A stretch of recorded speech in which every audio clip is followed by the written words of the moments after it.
Je pense qu'il n'y a pas de moteur plus puissant que la honte. On l'a tous connu, à différents degrés. Et chacun, à un moment ou un autre, a menti pour éviter d'avoir honte. Pour paraître plus confiant, plus accompli ou plus digne d'intérêt. Parfois c'est un petit mensonge, on va mentir un peu pour un entretien d'embauche. Parfois c'est une double vie. Mais dans tous les cas, le but est le même, éviter d'être vu tel qu'on est vraiment. Aujourd'hui sur Dark Stories, je vous emmène dans une histoire qui montre à quel point l'être humain est capable de faire des choses incroyables, juste pour protéger son image. Installez-vous confortablement, on va passer un long moment ensemble, et on est parti.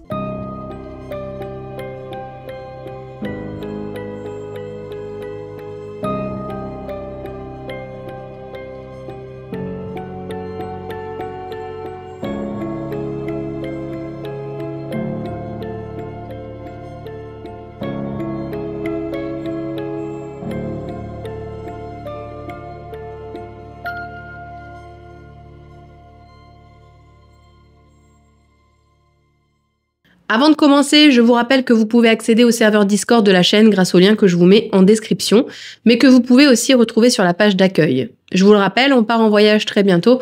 Vous pouvez aussi retrouver nos aventures sur Instagram avant l'ouverture prochaine de la chaîne consacrée à ça. J'ai aussi beaucoup de demandes pour mon TikTok. Alors aujourd'hui, le compte TikTok sert plutôt de relais d'extraits de vidéos, donc ça n'a pas grand intérêt pour vous qui êtes plutôt sur YouTube.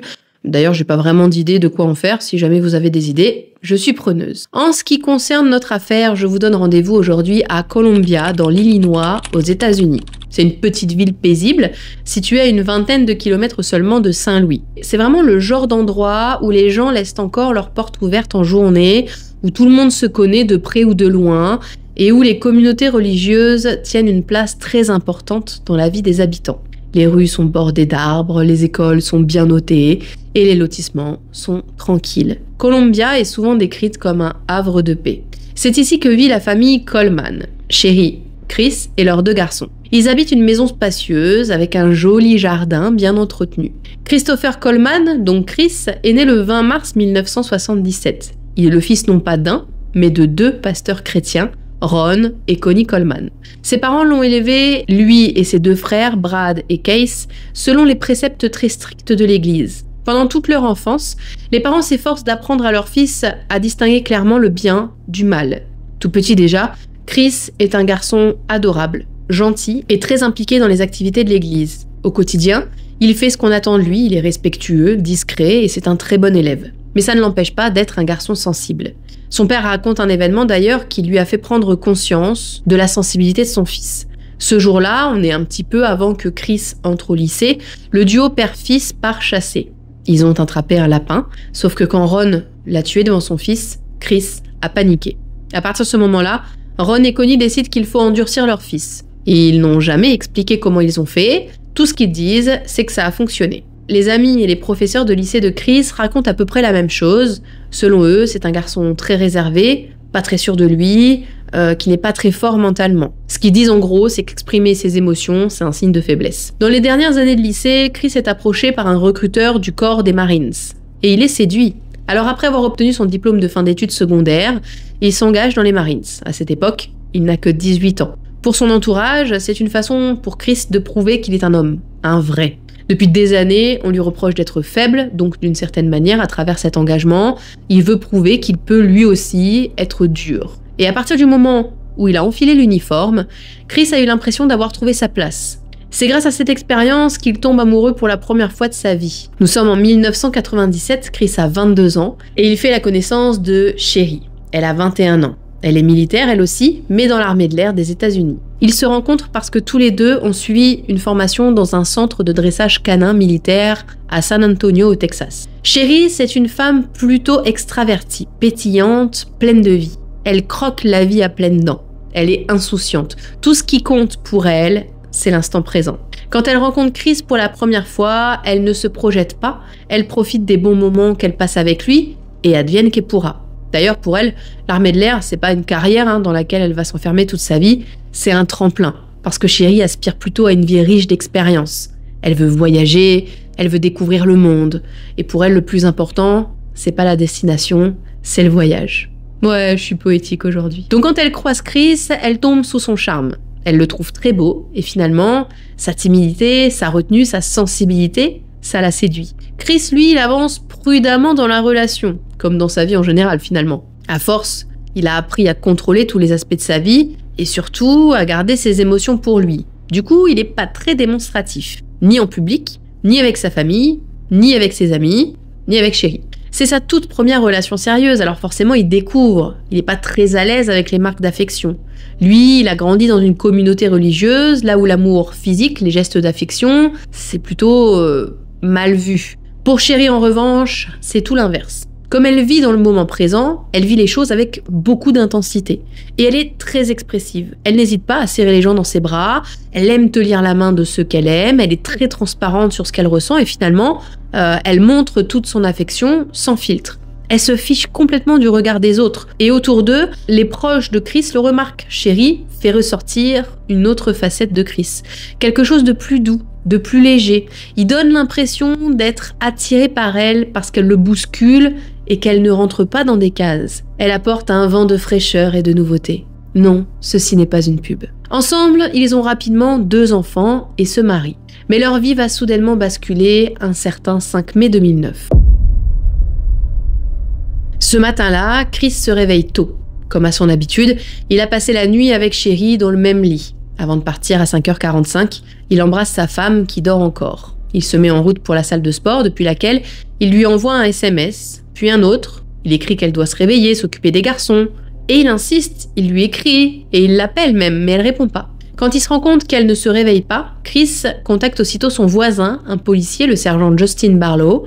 Il lui demande s'il peut aller jeter un œil à la maison. Il ajoute même qu'il a l'habitude de réveiller sa femme comme ça, c'est normal. Ce qui est pas normal en revanche, c'est qu'elle ne réponde pas. D'autant que ça fait plusieurs mois que la famille reçoit des menaces, on en reparlera juste après. Le voisin accepte donc et il se rend sur place. Très vite, il remarque quelque chose d'étrange. Il y a une fenêtre qui est déverrouillée et la moustiquaire a été retirée. Aussitôt, il appelle du renfort. Plusieurs agents arrivent, ils entrent dans la maison et découvrent l'horreur. Sur les murs, des messages sont peints à la bombe rouge du style « Puni »,« Tu as payé »,« Je te surveille toujours ». Chaque mur est tagué. Dans les chambres, les corps de Sherry, de Gavin et de Garrett sont retrouvés dans leur lit. Ils ont tous les 3 été étranglés. Mais ce qui choque les enquêteurs, c'est la façon dont les corps ont été traités après leur mort. Garrett, 11 ans, est recouvert d'un drap sur lequel un cercle a été dessiné. Gavin, 9 ans, est recouvert d'un drap tagué d'un message « Fuck you ». Sherry, elle, est nue, face contre le matelas, sur le lit conjugal. Contrairement aux enfants, elle n'a pas été recouverte et son corps porte des traces de coups. Elle a été battue, puis étranglée. Les agents bouclent immédiatement la scène. Le voisin, présent sur place, explique que ça fait quelque temps que Chris est victime de menaces de mort. L'auteur pourrait naturellement être l'un d'entre eux. En effet, à peine 3 mois après le début de leur relation, Sherry tombe enceinte. Pour elle, c'est un électrochoc. Elle comprend que si elle veut être une bonne mère, elle va devoir faire une croix sur ses propres projets pour offrir à son enfant une vie stable, une maison, une famille, un cadre. Et pour ça, elle commence par quitter l'armée de l'air. Avec cette grossesse, elle veut s'engager pleinement avec Chris, lui offrir une vraie vie de couple et construire un foyer. Et c'est dans cet esprit que le couple se marie donc en 1997. Mais leur union ne fait pas l'unanimité. D'ailleurs, quand elle rencontre les parents de Chris, ils la présentent comme une amie. Et même après leur mariage, ni Ron ni Connie n'apprécient Sherry.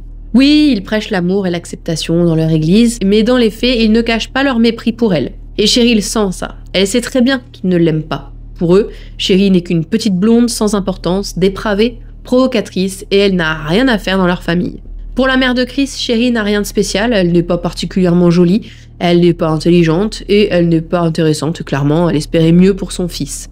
D'ailleurs, pour elle, si Chris est avec elle, c'est probablement parce qu'elle a piégé Chris dans cette relation, avec cette histoire de bébé qui l'aurait poussé au mariage, tout ça pour de l'argent. Ce qui, dans les faits, ne peut pas être possible puisque, à l'époque, Sherry gagne plus que Chris. Ron, le père de Chris, lui aussi ne se prive pas de dire ce qu'il pense. Pour lui, sa belle-fille est une fille de la ville qui porte de petits shorts. En plus, elle a un tatouage sur la jambe. Franchement, c'est pas le genre de femme pour son fils. Pour ce couple de pasteurs, Sherry n'est qu'une pécheresse, une tentatrice, une fille qui a manipulé leur fils, le bon chrétien, pour l'enfermer dans un mariage contre nature. Elle est sympa, la belle famille. Et pourtant, aveuglés par leur propre prisme, ils ne prennent pas la peine d'apprendre à connaître Sherry Et donc, ils ne savent pas que Sherry, elle aussi, est très impliquée dans sa foi. Elle est très active dans une église locale de Saint-Louis, la même que Chris fréquente au passage. Elle organise des soirées caritatives, des soirées jeux pour collecter des fonds pour les plus démunis et donne régulièrement de son temps et de son argent pour ça. Quand elle fait du tri dans sa garde-robe, elle donne ses vêtements à des associations pour les personnes qui en ont besoin. De manière générale, elle croit profondément que sa mission est de faire le bien autour d'elle et de soulager la misère du monde. Quand elle tombe enceinte, Sherry entre dans une nouvelle phase de sa vie. Désormais, elle veut se poser, elle veut devenir une mère présente pour sa famille et en quelque sorte, cette façon de s'assagir fait qu'elle ne fait plus vivre cette excitation permanente chez Chris. Avant, elle le bousculait dans ses habitudes, elle le faisait sortir de sa zone de confort, mais désormais, elle se range et elle se pose. Et avec ce nouveau calme, la flamme de Chris s'éteint. Il commence à s'éloigner. Il commence même à raconter à ses amis et à ses voisins qu'il a été forcé de se marier, qu'il regrette de s'être impliqué autant dans cette relation avec Sherry et que finalement, il se sent pris au piège. Quand Sherry essaie d'être affectueuse, il répond pas. Pire encore, selon ce que Sherry confie à ses proches, Chris n'accepte de faire l'amour avec elle que si elle ne se tourne pour ne pas la voir. Et quand ils le font, Chris ne se prive pas de lui rappeler que c'est pas parce qu'ils font des activités olé olé que ça veut forcément dire qu'il l'aime. Mais il y a une chose qu'il ne peut pas renier, c'est la naissance de leur fils Garrett. Après sa venue au monde, Chris quitte les Marines. Officiellement, il explique qu'il veut subvenir aux besoins de sa famille et qu'il doit trouver un job mieux payé. Après ça, Chris commence à travailler pour Joyce Meyer en tant que garde du corps. Joyce Meyer, si vous ne la connaissez pas, c'est une multimillionnaire, une auteure, une téléévangéliste, donc elle diffuse des sermons à la télévision, mais elle est aussi entrepreneure, prédicatrice et enseignante. Mais, et ça c'est important, c'est aussi une amie proche de Ron et Connie. Quand le couple lui parle de leur fils fraîchement sorti des Marines, à la recherche d'un travail pour faire vivre sa famille, elle accepte immédiatement de l'embaucher pour son service de sécurité. Joyce gagne des millions de dollars en voyageant à travers le monde, en donnant des séminaires, des conférences religieuses, etc. Et c'est très lucratif. Elle devient célèbre à partir de 1993 quand son émission Enjoying Everyday Life commence à être diffusée sur 2 grandes chaînes de télévision à Chicago. Elle est devenue l'une des prédicatrices les plus influentes au monde. Et son succès explose encore en 2002 quand le groupe d'édition Hachette lui verse 10 millions de dollars pour obtenir les droits sur ses livres. Pourtant, avec le temps, beaucoup de fidèles, croyants comme non-croyants, s'interrogent sur la cohérence entre son message biblique et son style de vie extravagant. En 2003, le St. Louis Post-Dispatch publie une enquête en 4 points principaux qui détaille les dépenses ridicules de son association chrétienne. L'objectif, c'est de montrer l'hypocrisie d'un discours religieux basé sur la modestie, alors que la fortune accumulée atteint des sommets. Et le rapport révèle que Joyce utilise les fonds de son association pour un jet privé de 10 millions de dollars, une Mercedes grise de luxe à 107 000 dollars pour son mari, une maison personnelle à 2 millions de dollars et 4 maisons supplémentaires de 2 millions de dollars pour ses enfants. Son siège social à 20 millions de dollars est meublé avec énormément d'objets de luxe. On estime à 5,7 millions de dollars de meubles, d'œuvres d'art, de vaisselle et d'équipements haut de gamme, une table ronde à 30 000 dollars, une commode en marbre à 23 000 dollars, une autre commode à 14 000 dollars, une bibliothèque sur mesure à 13 000 dollars, et il y en a encore comme ça. Des figures en porcelaine de Dresde, dont certains modèles peuvent atteindre quand même les 10 000 dollars, une sculpture d'aigle à 300 000 dollars, et des tableaux qui s'entassent, achetés entre 1 000 et 4 000 dollars chacun. C'est un problème dans cette histoire parce que Joyce se présente comme une chrétienne qui prône la modestie, la dévotion, la foi en Dieu, plutôt que l'argent. Pourtant, son mode de vie montre tout l'inverse. D'autant que son association chrétienne fonctionne essentiellement sur les dons de ses fidèles, qui souvent sont des gens modestes, convaincus qu'ils soutiennent une mission spirituelle. Apprendre que leur argent sert à financer un jet privé, des commodes à 23 000 dollars, des figurines à 10 000 dollars, c'est un peu vu comme une trahison de confiance, quoi. Et aux États-Unis, les églises et les associations religieuses bénéficient de privilèges fiscaux. Elles sont exonérées d'impôts, n'ont souvent pas à rendre de comptes détaillés et profitent d'une très grande liberté financière. Mais quand ces avantages sont utilisés pour l'enrichissement personnel, ça devient normalement un abus de statut. Face à ces critiques croissantes sur sa richesse, Joyce se défend en disant « On peut être un homme d'affaires à Saint-Louis et tout le monde trouve ça génial, mais si vous êtes prédicateur, tout à coup c'est un problème. » Ouais. Après ça, Joyce reçoit régulièrement des menaces de mort. Elle est accusée par certains d'être une escroc, une voleuse, une fausse prophète. Et pour sa sécurité, elle préfère se déplacer avec une équipe. Et ce genre de poste dans une organisation aussi riche que la sienne est très recherché. D'après plusieurs sources, ses agents peuvent gagner plus de 100 000 dollars par an, ce qui est exceptionnel dans ce domaine. Chris fait donc partie de cette équipe et à partir du moment où il la rejoint, il adopte une attitude un peu ambivalente. Par moments, il s'en vante, il explique qu'il a un poste prestigieux, qu'il voyage dans le monde entier, qu'il découvre des paysages magnifiques, mais en même temps, il semble dénigrer la mission elle-même et raconte que Joyce Meyer n'a pas vraiment besoin d'être protégée. Comme si au fond, il voyait son rôle comme inutile, mais bon, c'est bien payé, donc il reste. Auprès de ses amis, il raconte avec humour que finalement 90% de son travail consiste à avoir l'air impressionnant parce que, selon lui, le simple fait qu'un agent de sécurité soit visible suffit à dissuader les gens de faire quoi que ce soit. À d'autres moments, il se plaint de travailler dur pour protéger une femme millionnaire qu'il n'apprécie même pas particulièrement. Pire, Chris commence à recevoir des menaces lui aussi. Pour Joyce Meyer, c'est inédit. Aucun de ses employés n'avait jamais été visé personnellement par des menaces aussi violentes. Chris est le seul dans cette situation. Un harceleur commence à envoyer des emails à Joyce Meyer qui s'adresse directement à Chris. L'un des emails date du 14 novembre 2008 et il est envoyé à Joyce depuis l'adresse mail destroychris@gmail.com avec en objet « La famille de Chris, ils sont tous morts ». Et voici ce que dit le message. « Je suis sûr que quelqu'un dans l'entreprise découvrira ça. Si vous êtes comme n'importe quelle autre boîte, ce sera tracé à un compte. Passez ce message à Chris. Dites à Joyce d'arrêter de prêcher ces conneries ou la famille de Chris mourra. Si je ne peux pas atteindre Joyce, j'irai chercher quelqu'un de proche. Et si je ne l'ai toujours pas, je tuerai sa femme et ses enfants. Je connais l'emploi du temps de Joyce, donc je connais aussi celui de Chris. Si elle ne s'arrête pas, ils mourront. Pendant la conférence de Houston, je les tuerai dans leur sommeil. Sinon, ce sera pendant la tournée debout ou le voyage en Inde. Je sais où il vit. Je sais qu'ils sont seuls. Ils vont mourir bientôt.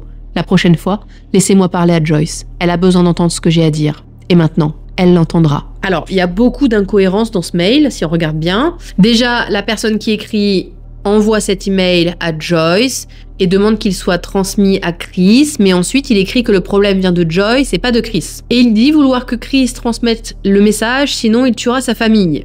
Mais si le problème concerne uniquement Joyce, pourquoi menacer la famille de Chris ? La deuxième chose, c'est que, bien que ce soit censé être une menace directe, le message ne vise jamais frontalement Chris ou Joyce. Il vise la famille de Chris. La personne derrière ce mail confirme qu'elle connaît leur emploi du temps par cœur, qu'elle les déteste et qu'elle veut les empêcher de prêcher. Mais au lieu de menacer directement l'organisation de l'événement ou les empêcher de se produire, il cible uniquement la famille de Chris. Enfin, là, le raisonnement est complètement illogique. Et pourtant, à la fin du mail, je sais pas si vous avez remarqué, mais on a l'impression que l'expéditeur est en train de dire qu'il a essayé d'approcher Joyce, mais que Chris l'en aurait empêché. Donc ça pourrait être une sorte de fan en fait un peu dérangé ou un homme frustré de ne pas avoir eu accès à la télé-évangéliste. Et donc si il s'agit bien de ce genre de personne, il a probablement été filmé ou repéré. Enfin, il y aura forcément une trace quelque part. Et pourtant sur toutes les images, il n'y a personne. Ce qui est certain quand même, c'est que Chris prend ses menaces au sérieux. Il en parle à ses proches, à des collègues et même à son voisin d'en face qui, coup de chance du coup, est policier. Il lui dit qu'il envisage d'installer des caméras de sécurité, qu'il veut protéger Chérie et les enfants. Et ce voisin de son côté lui promet de garder un œil sur la maison. Mais malgré tout, les emails continuent à arriver et deviennent de plus en plus violents. Le compte Gmail utilisé pour les envoyer est toujours celui de destroychris@gmail.com.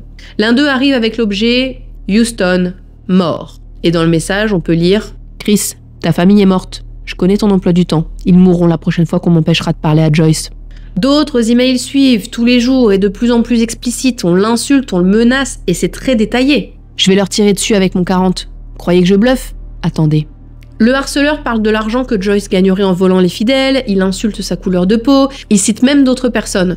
Ensuite, ce sera Chris, puis Danny, puis David. On ne sait pas du tout qui sont exactement ces personnes, mais l'auteur de ces menaces affirme connaître les habitudes de Chris, les déplacements de Joyce et les horaires de la famille et visiblement les personnes qui gravitent autour d'eux. Un jour, une lettre manuscrite est même retrouvée dans la boîte aux lettres de la maison de Chris. Pourtant, malgré tout, Chris refuse de quitter son poste. Il refuse de demander une mutation, il refuse de prendre un congé, même temporaire. Il ne veut pas céder à la terreur, et pourtant, sa vie va basculer le 5 mai 2009. Après la découverte des corps, les agents commencent à enquêter. Et plusieurs choses ne collent pas. Si on suit la logique des menaces, l'auteur serait un inconnu qui en voudrait à Joyce et par extension à Chris. Un homme ou une femme assez instable pour décider de tuer sa famille à sa place. Soit. Mais dans ce cas, pourquoi il n'y a aucun signe d'effraction ? Oui, il y a une fenêtre qui est trouvée ouverte, la moustiquaire est retirée, mais la moustiquaire, elle est intacte. Elle est posée proprement à côté. Comme si on l'avait retirée et posée juste pour simuler une effraction. Et puis surtout, la maison compte plusieurs autres points d'entrée qui sont ouverts. Et ce détail n'échappe pas à la police, d'autant plus que Chris est censé être chef de la sécurité. Donc c'est censé être un homme prudent, formé, conscient des risques. Pourquoi est-ce qu'il aurait laissé autant d'issues accessibles si la menace était aussi réelle? Et puis il y a le mode opératoire, l'étranglement. C'est une méthode assez rare dans les meurtres commis par des inconnus. Parce que étrangler quelqu'un, ça demande du temps, de la proximité, et faut tenir quoi. C'est une méthode de meurtre qui est plutôt intime habituellement. C'est un peu l'arme du crime passionnel. Et pourtant, selon ce qu'on peut lire des menaces, le tueur n'avait aucun lien avec Sherry ou les garçons. Il aurait pu utiliser un couteau, une arme à feu, il aurait pu faire vite et partir. Mais non, il a pris son temps, il a étranglé, il a peint les murs, il a laissé des messages.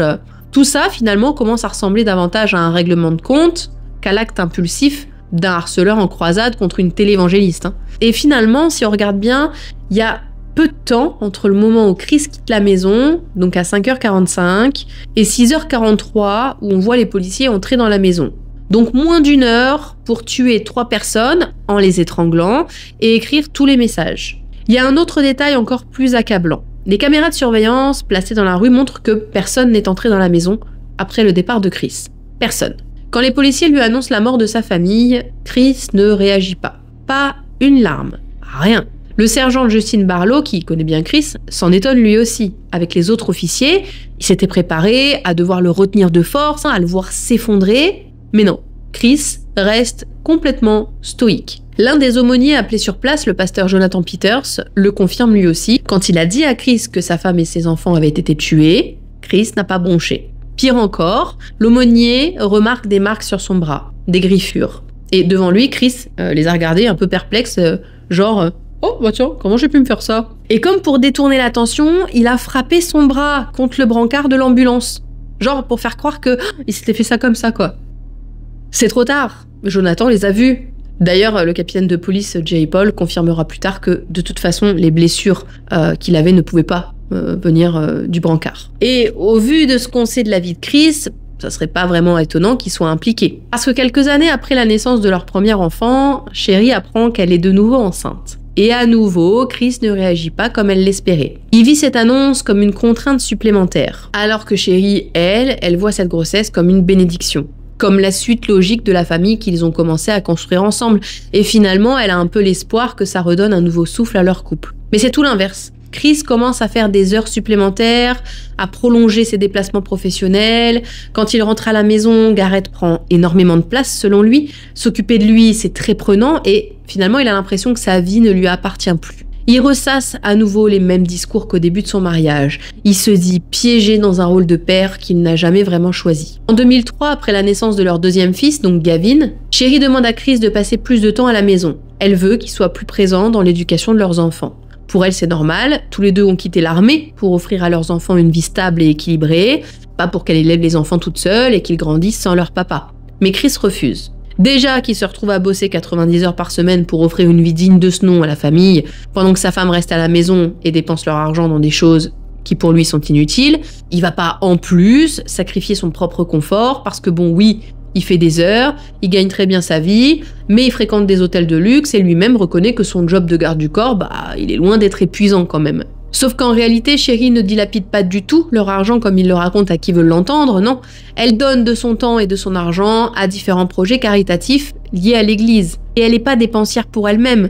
Elle investit l'argent qu'il gagne dans sa famille, dans leurs enfants et dans leur quotidien. Mais Chris ne voit pas du tout les choses comme ça. Pour lui, tout l'argent qu'il gagne lui appartient à lui, et uniquement à lui. Il ne supporte pas que sa femme et même ses enfants en profitent. Ce qui au passage est ultra contradictoire, puisqu'il a quitté les Marines, soi-disant pour un job mieux payé, afin justement de subvenir aux besoins de sa famille.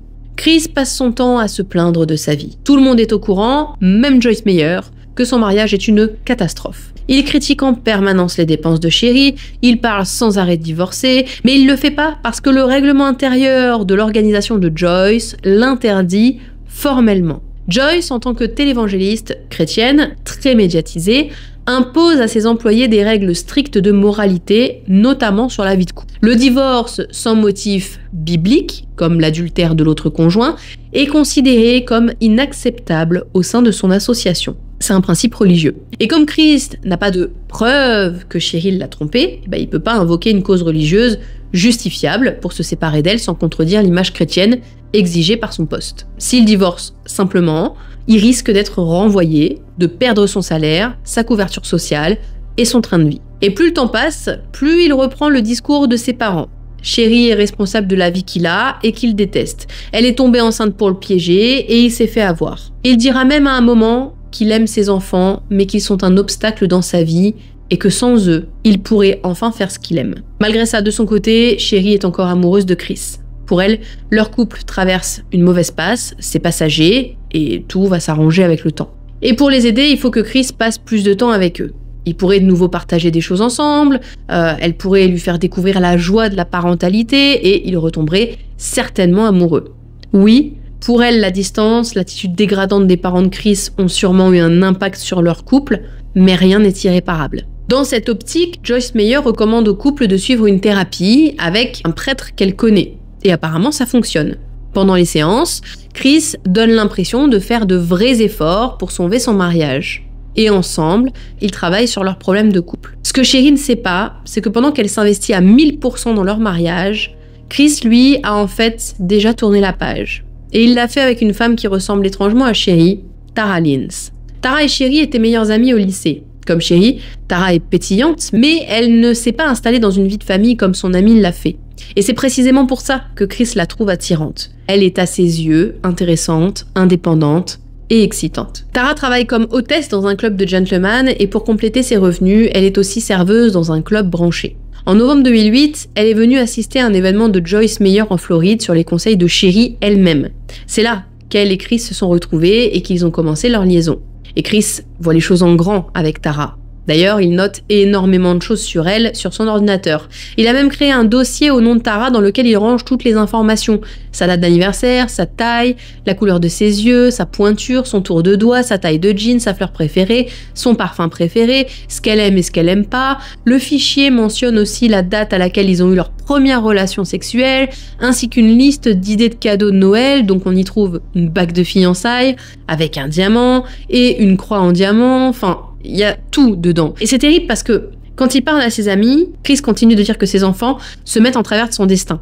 Et pourtant dans ses notes, il écrit le prénom que lui et Tara ont choisi pour leur futur enfant, Zoéline Coleman. Oui, Chris est allé batifoler avec Tara parce qu'elle était aussi pétillante que Sherry avant sa grossesse et parce qu'il ne retrouve plus la femme dans sa vie de famille, mais il envisage déjà de créer une autre famille avec Tara. Et avec elle, il a carrément déjà planifié la naissance. Il suit même ses cycles. Pour voir Tara le plus souvent possible, Chris lui paye le billet d'avion pour le rejoindre là où il se trouve. Il fait même des vidéos avec elle, et des vidéos plutôt évocatrices.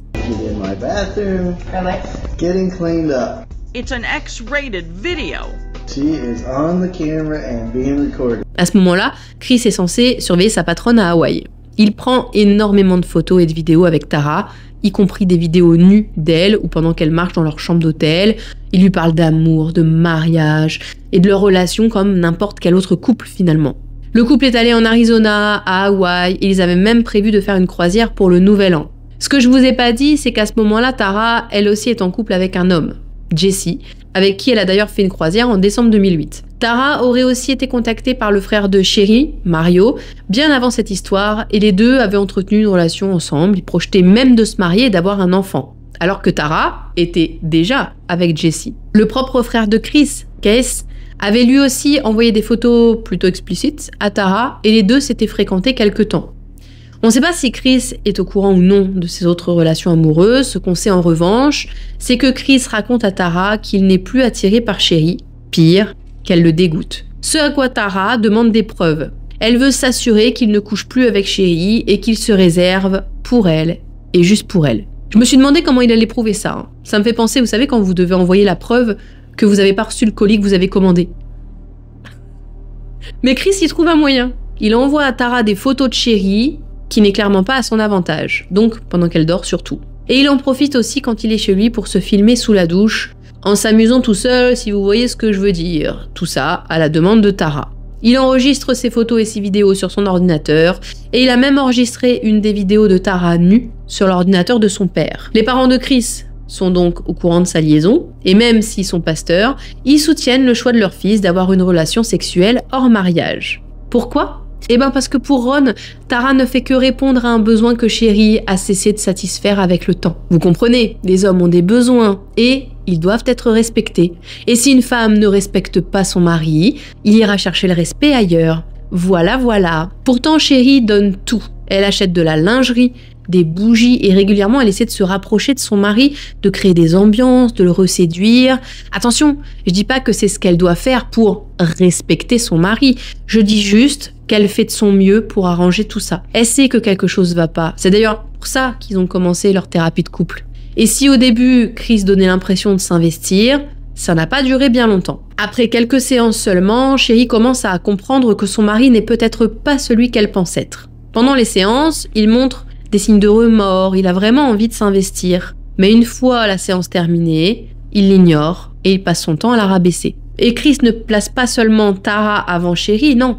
Tara passe aussi avant ses propres enfants. Une fois, alors que Sherry et les garçons attendaient impatiemment leurs vacances à Disney, prévues depuis des mois, Chris décide soudainement de ne plus payer ce voyage. Il annule purement et simplement les vacances pour réserver une croisière sur les îles Vierges avec Tara. Le nom de la destination pour des vacances avec sa maîtresse est quand même assez ironique, je trouve. Donc je résume, en gros, aux yeux de tous, sauf de ses parents, Chris donne l'image d'un homme qui se bat pour son mariage, mais en réalité, il en a rien à carrer.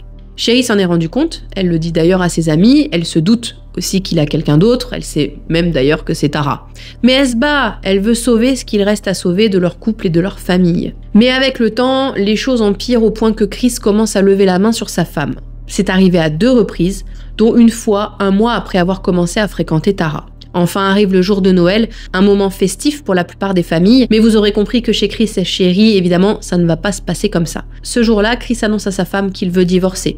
Il veut quitter le foyer, il le redit, les enfants l'empêchent de s'épanouir, il ne veut plus de cette vie-là.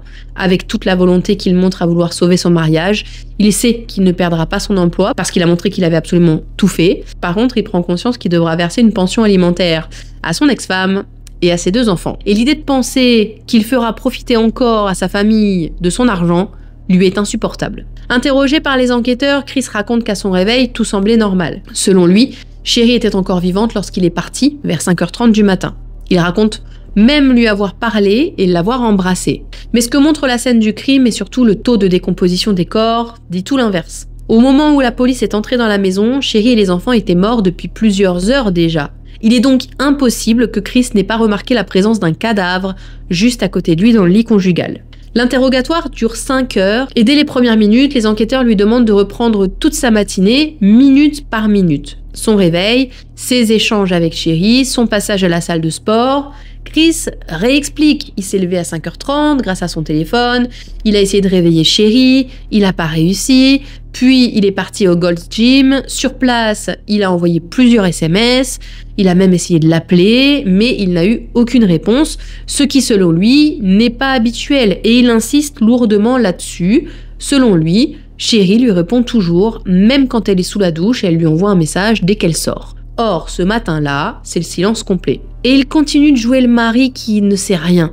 Il monte son téléphone aux enquêteurs pour prouver sa bonne foi. Mais ce qu'il oublie, c'est qu'en leur donnant libre accès à son appareil, il leur ouvre la porte sur sa double vie. La police récupère les données de son téléphone et tombe sur les photos de Tara, les vidéos à caractère très intime, y compris celle dans laquelle Chris se filme sous la douche.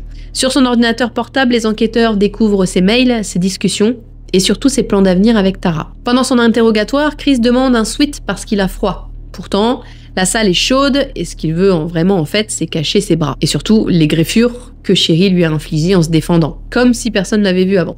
Et il ment en permanence. Il raconte même que ce matin-là, il a dû ralentir pour laisser passer une voiture qui entrait dans l'allée.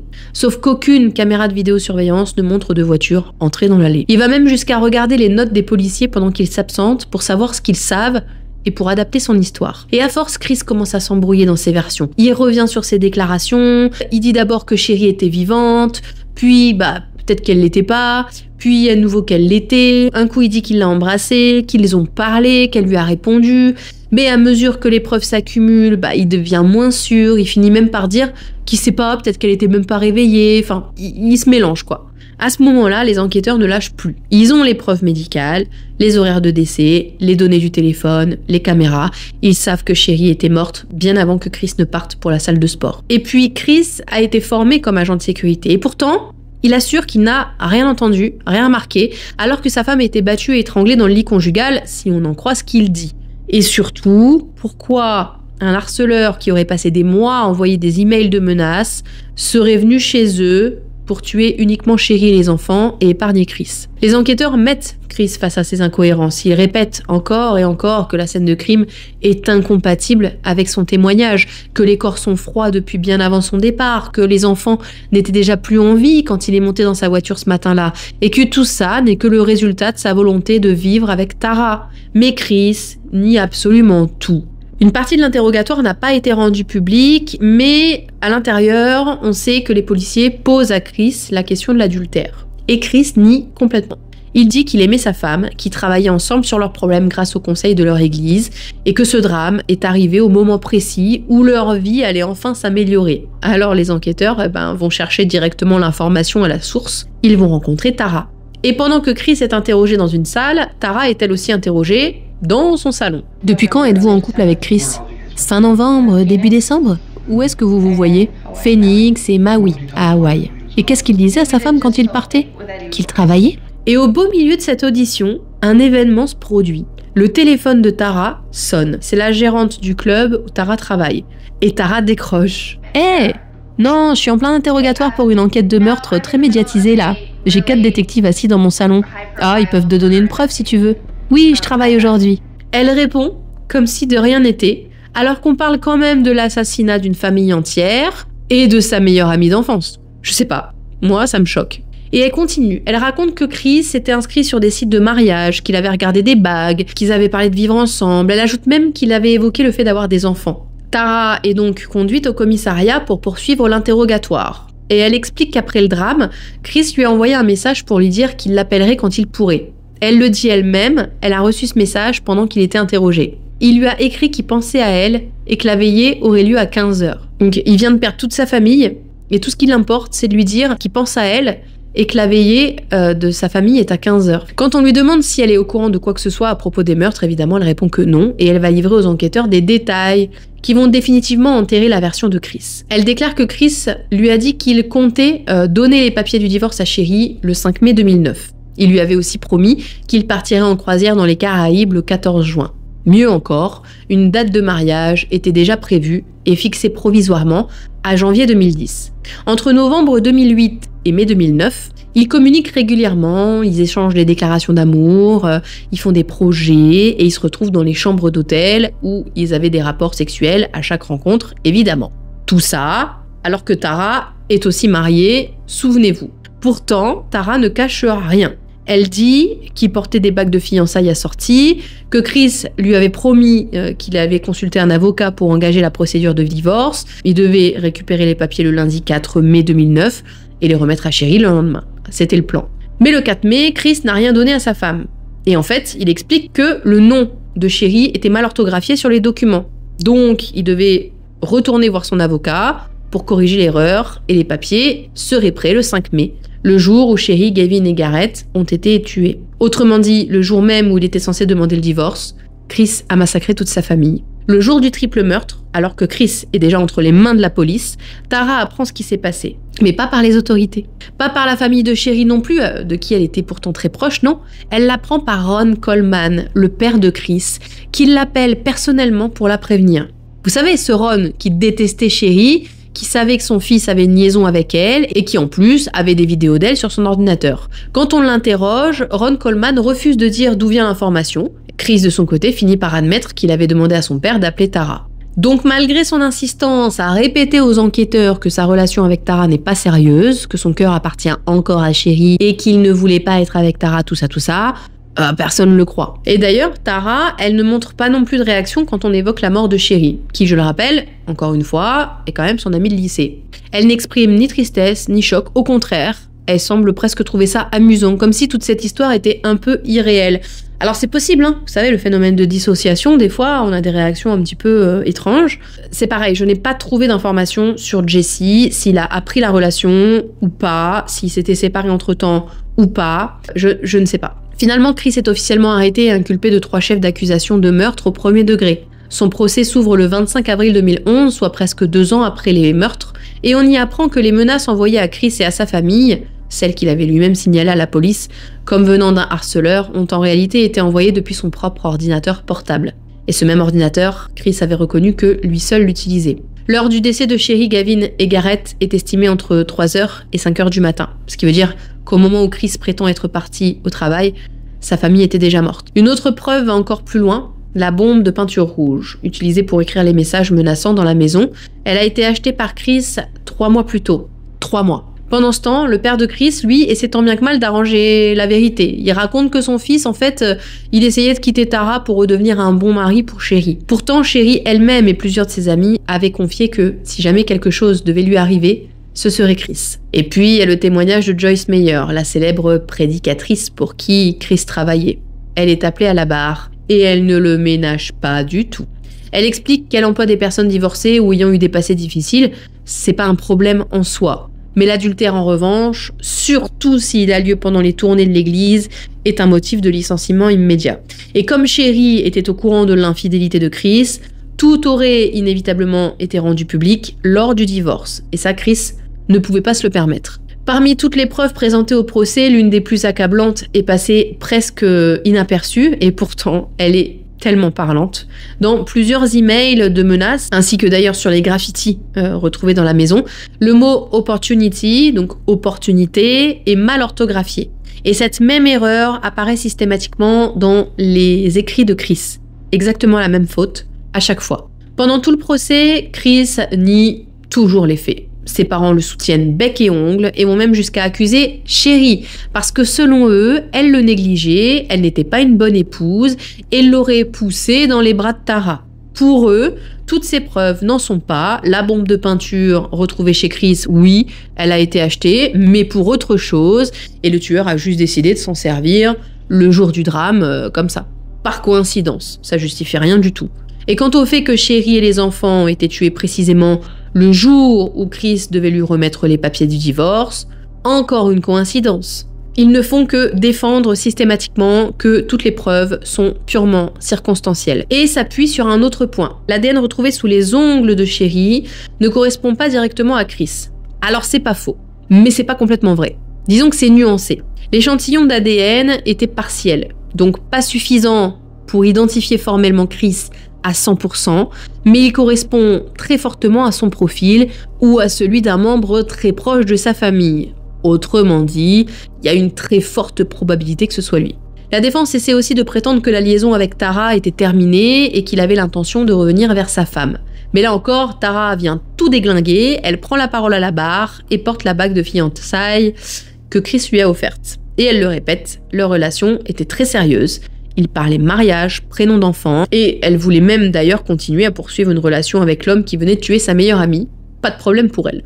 Des heures d'enregistrement sont diffusées au procès, on y voit Chris et Tara échanger des mots d'amour, Chris qui promet qu'il ferait tout pour elle, et avouer à plusieurs reprises à quel point il déteste sa femme. Bref, c'est clair pour tout le monde, et le jury lui-même ne doute pas une seule seconde. Le 5 mai 2011, sacrée coïncidence, dirait Ron, puisque c'est 2 ans jour pour jour après le triple homicide, Chris Coleman est déclaré coupable du meurtre de sa femme et de ses 2 enfants. Il est condamné à la prison à vie, sans possibilité de libération conditionnelle. Depuis sa cellule, pourtant, il continue de nier l'évidence. Aujourd'hui, il se présente comme un ministre chrétien en détention, tout comme ses parents, et tente de faire annuler sa condamnation en dénonçant qu'il n'y a pas de preuve directe de sa culpabilité. En 2019, il accorde une interview exclusive à True Crime Daily où il tente, une fois de plus, de réécrire l'histoire. Il avait une bonne relation avec sa femme, il a pris une mauvaise décision en étant infidèle. Oui, il voulait quitter Sherry pour Tara, mais voilà, ça fait pas de lui un meurtrier. Et lorsqu'on lui rappelle que les menaces étaient envoyées depuis son propre ordinateur,